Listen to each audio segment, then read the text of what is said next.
हो गया शुरू। नमस्कार, सभी का स्वागत है प्रवचन डिजिटल पर। मैं हूं आपके साथ विजय रावत। आज हमारे साथ उपनेता प्रतिपक्ष भुवन कापड़े जी मौजूद है और आज ही जो आपने देखा होगा कि जो मुख्यमंत्री आवास कूच में कितनी रैलियां निकली, पूरा युवाओं का जमावड़ा वहां पर था। और इससे पहले भी सचिवालय कूच वहां पर हुआ था, युवाओं का जमावड़ा था, यानी कि जो बेरोजगार उत्तराखंड के युवा, क्योंकि जो भुवन कापड़ी जी हैं, लगातार आपने देखा होगा विधानसभा में भी बेरोजगारों की उन्होंने बात रखी थी, जो वीडियो भर्ती घोटाले से लेकर तो तमाम घोटाले आयोग में हुए थे। आज उन्हीं से ही जानते हैं, क्योंकि हाईकोर्ट में भी वो गए हैं इन मामले को लेकर। सबसे पहले सर अपडेट जानना चाहेंगे, आप हाईकोर्ट गए हैं, क्या कुछ रहा अभी तक हाईकोर्ट में?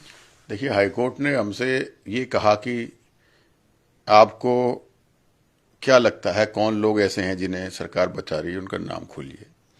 तो हमने पहले अध्यक्ष, पहले सचिव और एग्जाम कंट्रोलर, अभी के अध्यक्ष सचिव, ये जो अधिकारी हैं और इनके पीछे सफेद फोर्स हो सकते हैं, इसको खोला। और हमारे कहने के बाद, जैसे हमने सबसे पहले रीट करी, तो रीट की अगली तारीख को पहले बडूनी पे मुकदमा होता है, फिर दूसरी तारीख में कुछ और लोगों को होता है। जब तीसरी तारीख पर के लिए इनसे जवाब मांगते हैं तो तब इन अधिकारियों पे कार्रवाई होती है। हाईकोर्ट के दबाव में कहीं न कहीं सरकार ने कुछ लोगों पर मुकदमे लिखे, लेकिन मामले को कहीं न कहीं सरकार खत्म करना चाहती है। देखिए, जो हाईकोर्ट में सरकारी वकील हैं वो सरकार का चेहरा होते हैं और उससे साफ साफ उनकी मंशा दिखाई देती है कि सरकार नहीं चाहती है कि सीबीआई हो। और जज आदरणीय हाईकोर्ट के माननीय जज साहब ने जो कहा कि भाई जिन जिन लोगों को आपने कहा है उसमें पे तो कार्रवाई हो गई है और जो है कि अब इसमें कुछ नहीं हो सकता, लेकिन फैसले को लिखित हमें अभी दिया नहीं है। अच्छा, मतलब ये मान चुकी है कि अब इसमें कार्रवाई नहीं, मतलब? हाँ, वो जो आप कह रहे हैं वो हो चुका है। अच्छा। तो हमारा ये कहना है कि जो एक हम साधारण लोग हैं, फीडबैक दे रहे हैं, उसके बाद सर जो है एसटीएफ या सरकार उस पर काम कर रही है, ये पहले क्यों नहीं हुआ? इनसे इनसे ज्यादा तेज तो एक आम आदमी चल लिया, तो कहीं न कहीं सीबीआई की जरूरत है। लेकिन सरकार की मंशा कहीं नहीं दिखती कि वो युवाओं के साथ न्याय करें। अब जब 40 से ऊपर गिरफ्तारियां इसमें हो चुकी हैं और एसटीएफ की भी लोग सब तारीफ कर रहे हैं कि एसटीएफ बहुत अच्छा काम कर रही है, तो अभी तक संतुष्ट क्यों नहीं? क्योंकि अभी तक लगता है आपको कि कोई बड़ा सफेद पोस्ट इसके पीछे हो सकता है पूरा, जिसका नाम अभी तक सार्वजनिक नहीं हुआ। देखिए, बात एसटीएफ की तारीफ की, जितना जितना एसटीएफ के अधिकार में है उतना एसटीएफ ने अच्छा काम किया है, लेकिन एसटीएफ तो राज्य सरकार के अधिकार के अधीन है, वो उनके खिलाफ कैसे जाएगी?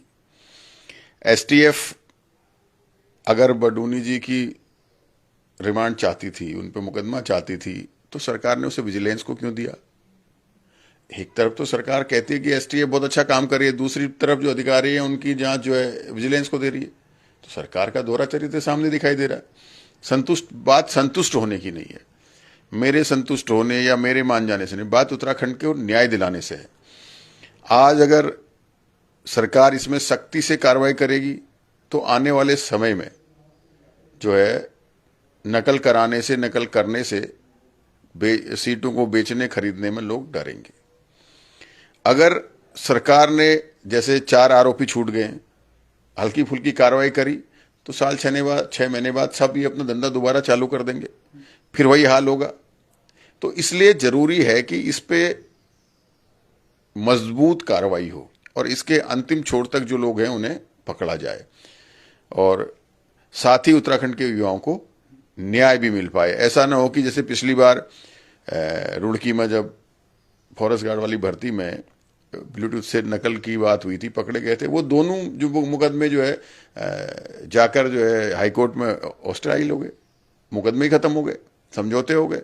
तो आप समझिए, जो याचिका करता है उसको आज नहीं तो कल दबाव में लेकर, लालच देकर, प्रलोभन देकर कहीं न कहीं समझौता कर लेना है, तो उसके बाद क्या होगा? समस्या जस की तस खड़ी हो जाएगी, युवाओं का भविष्य फिर अधर पर लटक जाएगा। तो सरकार को सीबीआई करानी चाहिए। लेकिन सर धामी जी ये कहते हैं, जब मीडिया उनसे सवाल पूछती है, कि आज तक किसी मुख्यमंत्री ने इतनी बड़ी कार्रवाई नहीं करी है, चाहे उस समय कांग्रेस की सरकार भी रही हो, खुद अपनी सरकार को भी कोट करते हैं, लेकिन धामी जी ने इतनी बड़ी कार्रवाई करी और एक सबके लिए एक नजीर भी पेश करी है, लेकिन उसके बाद भी विपक्ष द्वारा उन पर सवाल उठाए जा रहे हैं, बार बार वो इस बात को कोट करते हैं। देखिए, पिछले 6 साल से युवा लगातार सड़कों पर था, शिकायत कर रहे थे, आपने क्यों नहीं कार्रवाई करी? उससे पिछले 5 साल कांग्रेस की सरकार थी। अगर आप कह रहे हैं भ्रष्टाचार हो रहा था, तो आपने विपक्ष में मजबूत आवाज बनकर आवाज क्यों नहीं उठाई? आपकी सरकार ने जब कांग्रेस में वीडियो बीपीडीओ का घोटाला हुआ, जिसमें आज आरबीएस रावत और कन्याल और जो है पोखरिया 3 लोगों को जो है आपने जेल डाला, उस रिपोर्ट को दबाया क्यों? आपने तब उन पर कार्रवाई क्यों नहीं करी? ये आज युवाओं का और विपक्ष का दबाव है,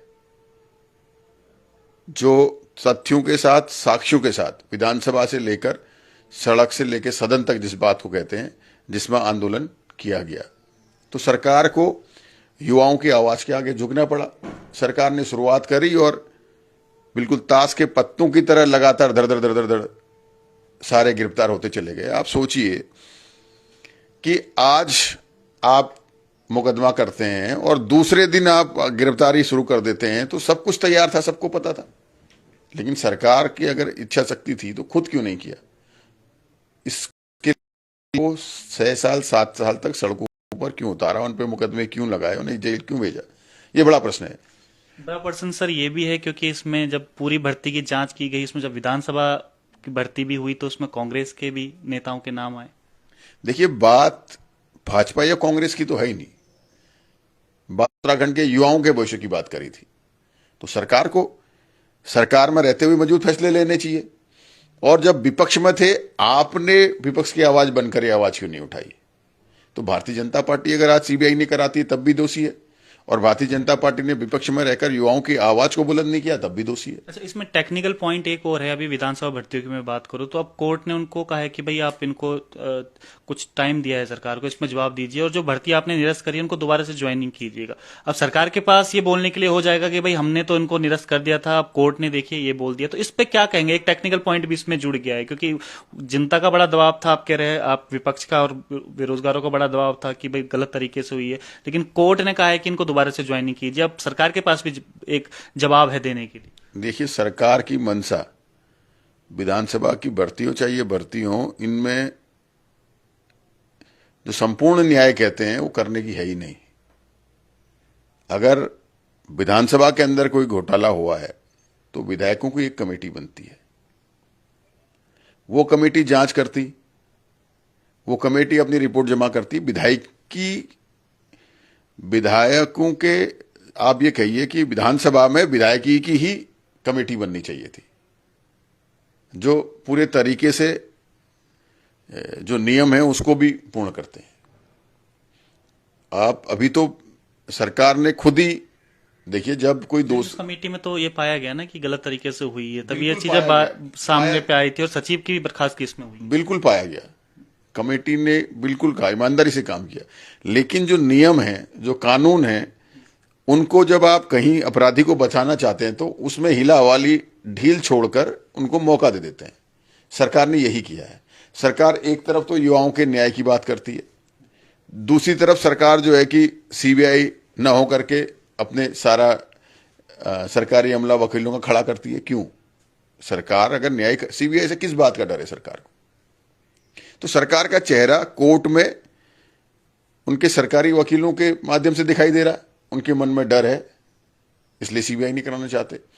विधानसभा की भर्ती में उन्होंने जो है, जो रिपोर्ट और जो उनकी जांच के तरीके रहे, उसमें कहीं न कहीं हाईकोर्ट में स्टे मिलना था, ये सबको पहले से पता था।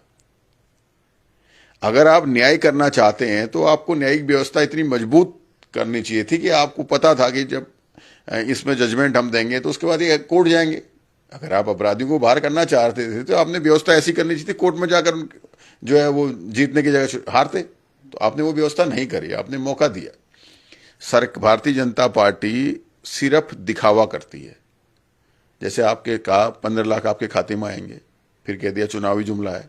2 करोड़ युवाओं को प्रतिवर्ष रोजगार देंगे, तो रोजगार का आकलन करने वाला विभाग बंद कर दिया। लेकिन सर, इस लड़ाई से नुकसान भी बहुत हुआ है क्योंकि आज आप जो सड़कों पर जो बेरोजगार देख रहे हैं, तो कहीं ना कहीं वो चयनित अभ्यर्थी भी है। जो 8 भर्ती आज कैंसिल करने की बात जो की जा रही है, उनका बड़ा रोष है कि भाई उनको अब क्यों बाहर किया जा रहा है। अगर चलो सरकार ने कोई गलती इसमें ढूंढी भी है, लेकिन कम से कम इसको उनको बाहर ना किया जाए कि उन्होंने मेहनत करके चयन किया। उनके बारे में आपका क्या कुछ राय है? क्या आप उनके पक्ष में हैं कि विपक्ष में हैं? भर्ती कैंसिल होनी चाहिए कि नहीं होनी चाहिए? देखिए, मैंने पहले दिन से एक बात कही, हम मेहनत कश युवाओं के साथ हैं। अब इसको कैसे जांच किया जाए, किन भर्तियों को कैंसिल किया जाए, किन को नहीं किया जाए, कौन युवा सही हैं, कौन गलत हैं, इसका मैकेनिज्म तैयार करने की जिम्मेदारी सरकार की है। मैं इस बात को जानता हूं कि जो भर्ती हुई है, चाहे वो बीपीडीओ की हो, चाहे एलटी की हो, किन्हीं किन्हीं कारण से सरकार ने उनको रोक रखा है। उसमें कई 400 से ज्यादा छात्र ऐसे भी हैं जो 2-2, 3-3 भर्तियों में निकले हुए हैं। तो सरकार को कोई ऐसा मैकेनिज्म तैयार करना चाहिए जिससे कि न्याय मिल सके।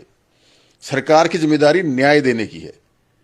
अगर जिसने अपराध किया है उसे सजा देने की है, और जो मेहनत से निकला है उसे उसका अधिकार दिलाने की है। हम तो उन युवाओं के साथ हैं जो मेहनतकश हैं और ईमानदारी से निकले हैं, जिनका जो है कि बेईमानों की वजह से जो है जिनका स्थान छूट गया है। अब ये सरकार की जिम्मेदारी है कि वो अपना पल्ला झाड़ने के लिए एक से निरस्त कर देंगे या कुछ। सीबीआई इसीलिए तो जरूरी थी कि उसमें हर किसी के साथ न्याय हो पाता। लेकिन सीबीआई पर उन्होंने कहा है कि भाई सीबीआई अगर हम कराते तो जो भर्तियां हैं वो फिर रुक जाती, सारी की सारी भर्तियां, इसलिए सीबीआई अगर कराएंगे तो फिर उसमें काफी देर और लग जाएगी। देखिए, नई भर्तियां क्यों रुक जाएंगी? नई भर्तियों की तो जांच होनी नहीं है, वो सीबीआई के दायरे में तो आएंगे नहीं, तो फिर वो क्यों रुकेंगी? ये सिर्फ लोगों को बेवकूफ बनाने वाली बात है कि अपनी बात को ऊपर रखना, मनगढ़ंत बातें करना, अपने आप को सही साबित करना। जिन भर्तियों के अभी आवेदन हुए हैं उनकी परीक्षा नहीं हुई है, जब वो जांच के दायरे में नहीं है तो सीबीआई उन्हें क्यों रोकेगी? गड़बड़ी जहां हुई है सीबीआई उसके लिए है। सीबीआई हमारे प्रदेश की जो है रोजगार व्यवस्था बनाने के लिए नहीं आ रही है। हम सीबीआई की मांग जो भर्तियां हो गई हैं, जो घोटाले हुए हैं, उसके लिए कर रहे हैं। हम इसलिए नहीं कर रहे कि भर्ती व्यवस्था करने आए। कैसे हो? कितना असर आप देखते हैं अब, क्योंकि अब निकाय चुनाव भी अब आगे हैं, उसके बाद अब एमपी के चुनाव भी अब आगे होने हैं, कितना असर देखते हैं कि कितना असर पड़ने वाला है चुनाव पे भाजपा के इम्पैक्ट? देखिए, बात चुनाव की नहीं है। अब चुनाव पंचायत के भी आएंगे, चुनाव लोकसभा के भी आएंगे। चुनाव एक अलग चीज है, बात है। हम सब जो भी राजनीतिक लोग हैं, सामाजिक लोग हैं, जब हम चुनाव लड़ते हैं जिस पद के लिए। मेरा सवाल ये इसलिए था क्योंकि पिछली बार जब 2017 का चुनाव हुआ था उस समय भी युवाओं में बड़ा रोष था, लेकिन कांग्रेस उसको शायद कब्जाने में कामयाब नहीं हो पाई और हमें देखने मिला कि भाजपा फिर से सत्ता में आ गई। तो क्या इस बार दोबारा होने वाला है कि कांग्रेस, जैसे कि आपने बहुत अच्छा मुद्दा उठाया विधानसभा में, उसके बाद हो सकता है दोबारा से भाजपा के पक्ष में जाएगा या फिर कांग्रेस के पक्ष में भी थोड़ा बहुत आ पाएगा? देखिए, ये तो अब जनता तय करेगी। आज जनता की समझ में ये आ रहा है, युवाओं की समझ में ये आ रहा है कि कांग्रेस युवाओं की आवाज को उठा रही है, कांग्रेस बेरोजगारों की आवाज को उठा रही है, कांग्रेस महिलाओं की आवाज को उठा रही है, कांग्रेस दबे कुचले लोगों की आवाज को उठा रही है। तो देखिए, राजनीति में वोट मिलना एक अलग चीज है। अब उस समय की परिस्थितियां क्या होंगी, जनता क्या सोचती है, वो तो नहीं कह सकता, लेकिन आज लोगों की समझ में आ रहा है। महंगाई समझ में आ रही है, बेरोजगारी समझ में आ रही है, सरकार का भ्रष्टाचार समझ में आ रहा है। लेकिन हम चुनाव क्यों लड़ते हैं? इसलिए लड़ते हैं कि हम सामाजिक काम करना चाहते हैं, प्रदेश के लिए काम करना चाहते हैं, अपने विधानसभा के लिए काम करना चाहते हैं। तो जब हम उस जगह पर पहुंच जाते हैं तो हमारी जिम्मेदारी बनती है। आज भारतीय जनता पार्टी की सरकार है, तो सरकार, भले ही वो नाम भारतीय जनता पार्टी की उत्तराखंड की सरकार है, वो हर व्यक्ति की सरकार है। सरकार प्रदेश का मुखिया है, तो सरकार की जिम्मेदारी प्रदेश के विकास को, युवाओं की सुरक्षा, युवाओं का रोजगार, महंगाई पर नियंत्रण, महिलाओं की सुरक्षा, जो स्टेट में महिला आरक्षण था उसे बचाना, ये सारी जिम्मेदारियां सरकार की बनती हैं और सरकार को करनी चाहिए, क्योंकि सरकार इसीलिए बनती है कि इन सब कामों को किया जाए। अब सरकार बनने के बाद सरकार ये सोचे कि हम कैसे जिला पंचायत जीतेंगे, कैसे ब्लॉक प्रमुख जीतेंगे। हमारा काम चुनाव में फोकस करना आप पार्टी संगठन का काम है, लेकिन सरकार का काम प्रदेश को चलाना है। भारतीय जनता पार्टी की सरकार देश में भी और प्रदेश में भी ये भूल गई है, वो जनहित के लिए, जनता के विकास के लिए, प्रदेश के विकास के लिए स्थापित हुए हैं, न कि भारतीय जनता पार्टी के। लेकिन सर एक चीज और भी है कि आपने जब विधानसभा में पूरा मुद्दा उठाया है तो यूथ आपसे काफी जुड़ा था। जब धरने प्रदर्शन हुए तो आप भी वहां पर दिखते थे, लेकिन केवल आप वहां पर दिखते थे, कांग्रेस के बाकी प्रतिनिधि करने वाले बड़े बड़े चेहरे वहां पर नजर नहीं आते थे। तो इसको हम क्या माने कि क्या केवल भुवन कापड़ी युवाओं के साथ खड़ा है, कांग्रेस पूरी नदारत है? देखिए, नहीं, ऐसा नहीं है। जब हमने विधानसभा में सवाल उठाया तो विधायक दल के सभी लोगों की सहमति थी। उसके बाद हमने जो है प्रदर्शन किया सचिवालय घेराव के, तो सारे लोग थे, सारे सीनियर लीडर थे। उसके बाद हमारे संगठन ने पूरे प्रदेश में प्रदर्शन करने का काम किया, कहीं पुतले फूंक कर, कहीं धरना देकर, कहीं रैलियां निकाल कर, कहीं कैंडल मार्च कर कर, अलग अलग तरीके से पूरे प्रदेश में किया। जहां जहां बेरोजगार संगठन ने काम किया उनके साथ कांग्रेस ने उनके साथ मिलकर, भले प्रत्यक्ष रूप से न किया होगा, अप्रत्यक्ष रूप से उनके साथ भी खड़े रहे, उनके बैनर के पीछे खड़े रहने का काम किया। ये तो सिर्फ भारतीय जनता पार्टी का कहना है कि अकेले खड़े हैं या और नहीं है। आप मीडिया के माध्यम से देखिए, जिस दिन हमने सचिवालय घेराव किया था सारे नेता हमारे वहां उपस्थित थे और पूरे प्रदेश में सब जगह आंदोलन हुआ है। देखिए, कांग्रेस हमेशा से विकास की राजनीति करने वाली पार्टी है। कांग्रेस हमेशा से रोजगार पैदा करने वाली पार्टी है, युवाओं को रोजगार देने वाली पार्टी है, महंगाई को नियंत्रण करने वाली है, महिलाओं को सुरक्षा देने वाली है, महिलाओं को बराबरी का अधिकार देने वाली पार्टी है। आप चाहे पंचायतों के आरक्षण को देख लीजिए, चाहे इससे पहले महिला का पीसीएस में आरक्षण की बात देख लीजिए, ये सारे काम कांग्रेस ने किए हैं, क्योंकि कांग्रेस समानता के भाव से चलना चाहती है। लेकिन भारतीय जनता पार्टी सिर्फ कहती है, करती कुछ नहीं है। मैंने आपसे सवाल ये इसलिए पूछा था क्योंकि जो कांग्रेस पे बार बार इल्जाम लगे हुए रहते हैं कि गुटबाजी कांग्रेस में बहुत ज्यादा हो जाती है, कि ऐसा तो नहीं है कि अब ये मुद्दा भुवन कापड़ी जी ने उठाया इसलिए बाकी और नेता इसको नहीं उठाए, क्योंकि बड़े बड़े चेहरे नजर नहीं है। हरीश रावत जी इस बारे में ज्यादा बोलते हुए नजर नहीं आए, प्रीतम सिंह जी इस बारे में ज्यादा बोलते हुए नजर नहीं है, इसलिए मैंने आपसे ये सवाल पूछा। नहीं, सब लोगों ने बोला और सबने समर्थन किया। कांग्रेस तो एक ऐसी पार्टी है, आज आपने देखा होगा पूरे देश में पीसीसी मेंबर वोट डाल रहे हैं अध्यक्ष चुनाव के लिए। आपने भारतीय जनता पार्टी में ऐसा कभी नहीं देखा होगा। लोकतंत्र पार्टी है। कांग्रेस के लोकतंत्र में अपनी बात कहने के अधिकार